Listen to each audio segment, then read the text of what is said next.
বৈশ্বিক রিজার্ভ মুদ্রা হিসেবে ইউরোর ভবিষ্যৎ সম্ভাবনা নিয়ে নতুন করে আলোচনা শুরু হয়েছে। ইউরোপীয় কেন্দ্রীয় ব্যাংকের প্রেসিডেন্ট ক্রিস্টিন লাগার্ডের সাম্প্রতিক মন্তব্য সে আলোচনাকে আরও উস্কে দিয়েছে। তার মতে বিশ্ব বাণিজ্য এখন রক্ষণশীল নীতি দিয়ে প্রভাবিত।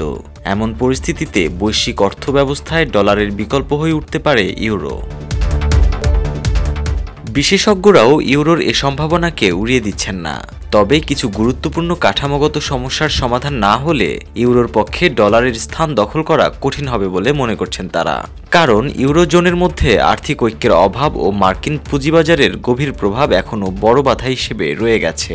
রাবো ব্যাংকের ফরেক্স স্ট্র্যাটেজি বিভাগের প্রধান জেন ফলি বলেন, ইউরোজোনের মধ্যে আর্থিক বিভক্তি ও মার্কিন অর্থনীতির সুশৃঙ্খল কাঠামো ডলারের আধিপত্যকে ধরে রেখেছে।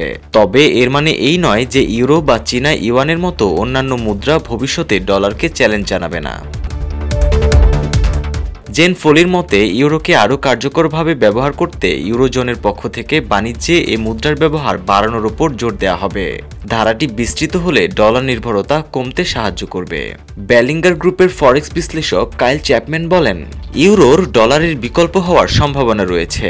তার জন্য ইউরোপকে কিছু গুরুত্বপূর্ণ কাঠামোগত সংস্কার আনতে হবে। তার মতে ডলারকে টপকাতে হলে ইউরোপকে আরও বেশি যৌথ ঋণ ইস্যু করতে হবে।